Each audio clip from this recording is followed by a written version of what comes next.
Hey everybody, Peter Zeihan here, coming to you from the road. I'm traveling and I'm sick, so you're not going to be getting a fancy backdrop on this one. We're just stuck with the hotel room. Anyway, this video still needs to get out on May the 12th because we've got big things happening in the country of Turkey, which is one of the more important, more dynamic, more flexible countries that I see for the times ahead.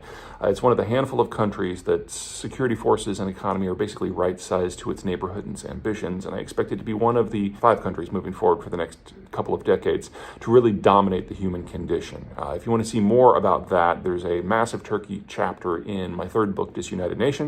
But for purposes of today, I want to talk about the elections that are in play because we're at a turning point in Turkish politics.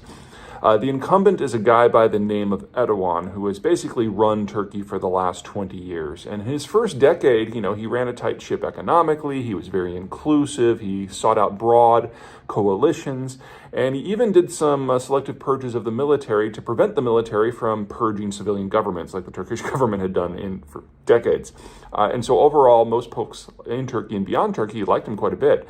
But then he turned into kind of a narcissistic nationalism and started alienating everyone in the country, beyond the country. Also, his economic policies were cray-cray. His policies were wildly inflationary. He was of the weird belief that if you drop interest rates to zero, that will be counter-inflationary as opposed to spurring demand and economic activity that maybe the economy can't support. As a result, inflation in Turkey has gotten to levels that they haven't seen in quite some time, and cost of living has really increased. He also used this cheap money that was flowing into the system to support his political cronies, specifically in the construction sector, which generated something that looks a lot like the subprime boom in the United States, but like an order of magnitude bigger. And that bubble started to pop about 3 years ago, and so his political support has hemorrhaged away since. Cronyism, of course, isn't popular anywhere. But in the short term, the real issue is that we had a couple of really bad earthquakes in Turkey a few weeks ago, and Erdogan completely botched the recovery. Countries tried to provide aid, and he basically said no because he thought they were spies. Since we had this massive construction boom, we now know that Erdogan had moved away from things like safety checks and, sand and concrete in the regulatory structure in order to have his buddies make more money. And so all of these things just flattened when the quake hit.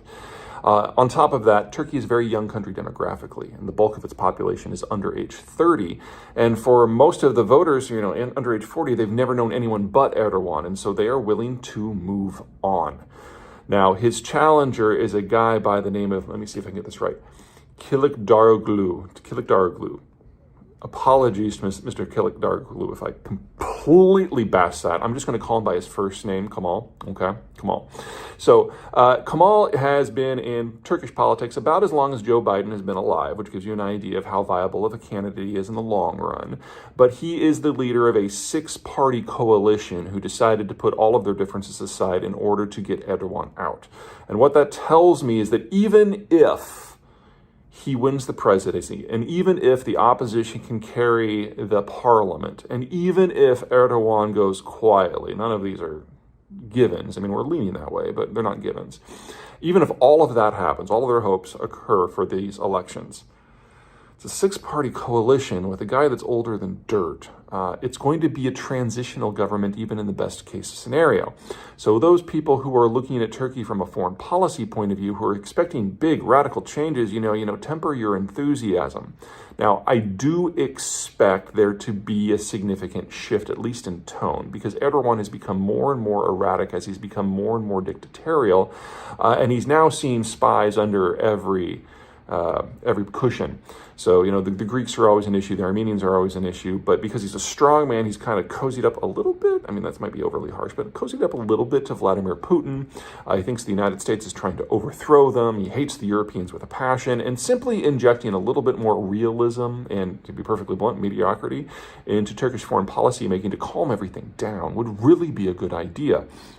The biggest policy shifts we would probably see are, number one, the Turks under a new government would probably lift their opposition to Sweden joining NATO. Erdogan has said publicly that the only reason he's holding up the Swedish accession to NATO is for personal reasons, so he can win the election. So even if Erdogan walks away with this election again, we're probably going to see Sweden in pretty soon.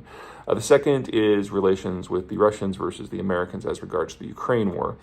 Turkey hasn't done anything that's technically illegal, but Turkish companies are serving as middlemen between the rest of the world and the Russians in order to get products into Russia that the Europeans have been trying to sanction.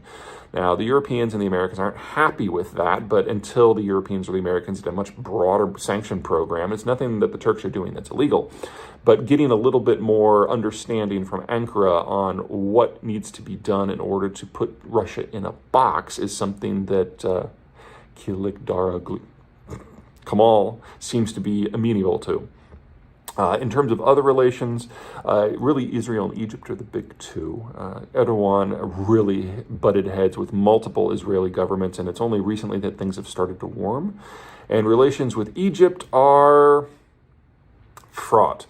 Turkey is a former colonial power, and Egypt was one of its provinces. Hell, for a while, Israel was one of its provinces. And if there is going to be some sort of new regional order in the eastern Mediterranean or the western parts of the Middle East, Israel and Egypt and Turkey are all going to be part of it. And there was a time in the first decade of Erdogan's rule when it looked like the old Cold War partnership with Israel could be resurrected and a partnership with Egypt could be forged, but then Erdogan kind of went off the rails.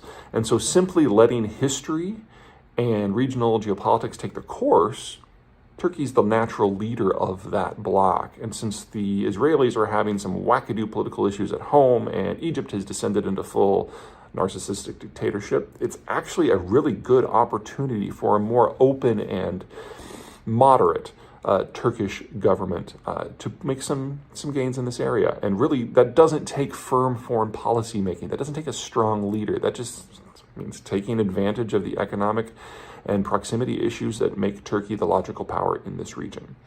Okay, so first round is this weekend, and if nobody gets 50%, we do a runoff, and that's the same for the parliament and for the president. The runoff will be in a couple of weeks, so we're going to know one way or another really quick how this is going to go, and as long as, Kemal lives through the election process, it looks like he's got a pretty good shot. All right, y'all take care.